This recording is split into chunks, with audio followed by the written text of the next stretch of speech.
In this super quick video, I'm going to explain the difference between polar protic solvents and polar aprotic solvents.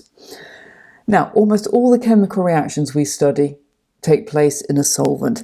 Any liquid could technically be a solvent, but not all solutes dissolve in all liquids, in all solvents. Ionic compounds generally dissolve quite readily in water. Water is an example of a polar protic solvent, and they dissolve to form an aqueous solution. Wax, on the other hand, will dissolve in hexane, which is a non-polar solvent, but it won't dissolve in water. So clearly the type of interaction that's possible between the solute and the solvent are key, both in making a solution and possibly in affecting the rate and the products of a chemical reaction. Polar protic solvents are those that are capable of forming hydrogen bonds between themselves and ion dipole bonds between themselves and an ion, both anions and cations. So let's have a look at that in more detail. Water and ethanol are both examples of polar protic solvents. So let's take water as our nice and simple example. So if we take a look at a water molecule, we know that our water molecule is capable of forming hydrogen bonds between itself.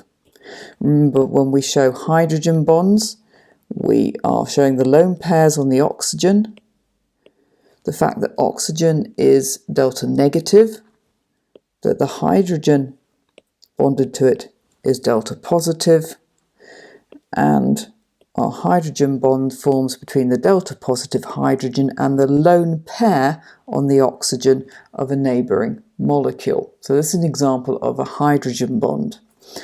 If we introduce an ion into solution, so we're going to take our little sodium ion as our cation, then water molecules are capable of forming ion dipole bonds. So in the case of a cation, then we've got the bond, the electrostatic attraction forming between the lone pair on the oxygen and the ion. And these water molecules will surround my sodium ion to form what we call a hydration shell.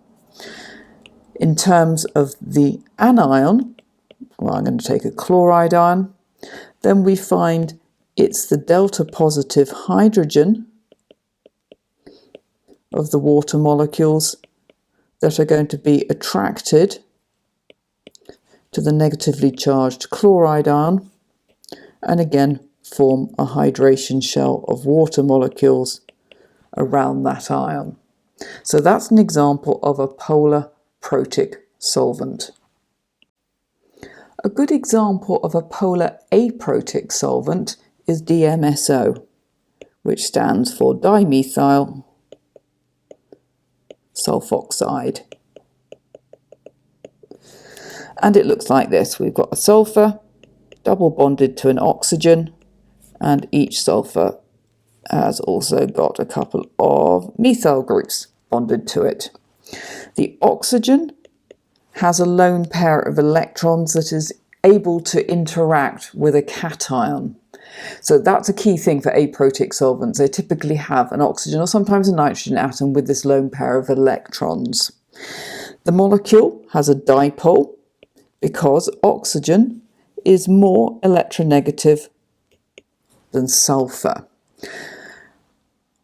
What aprotic solvents don't have is a highly delta positive hydrogen. They are not capable of hydrogen bonding. So let's see how this would interact with our sodium ions and our chloride ions. So if I take my sodium ion, my cation example, then hopefully we can see that similar to a protic solvent, we're going to get interaction between the lone pair of electrons on the oxygen and the positively charged sodium ion. And once again, a number of these, depending on geometry, are going to be able to cluster around and solvate my sodium ion. Now, I'm particularly using the word solvate here, not hydrate, because hydrate only refers to water molecules. Now we're talking about solvents in general. So those are my interactions between my Dmso and my sodium ion. However, it's a different story with our anions. With our anions, we haven't got the delta positive hydrogen to be attracted to help solvate the chloride ion. The best that this type of solvent can do is to align itself so that the delta positive part of the molecule, so remember we've got this dipole with the delta negative at the top now and the delta positive at the bottom, align its dipole so that the delta positive part of the molecule is clustering around the chloride ion.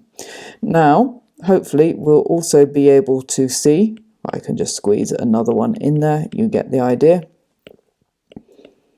that the type of interaction that we are going to have here is going to be much, much weaker. So ions are not going to dissolve well in aprotic polar solvents. They're going to dissolve much better in protic polar solvents because we're able to solvate both the anion and the cation to a large degree. And finally, just for clarity, an example of a non-polar solvent is something like hexane, C6H12. The only type of intermolecular bond that hexane is capable of is instantaneous induced dipoles or London forces.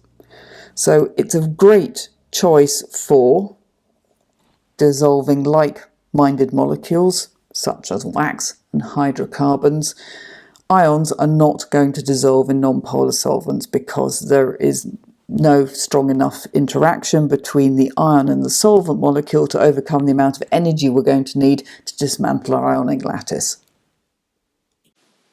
If this has been useful, hit the subscribe button, the effortless way to support your studies. And by clicking the link in the blurb below, it will take you straight to the Crunch Chemistry School, where you'll find all the resources you need to get that A-star grade at A-level. Together we can do this.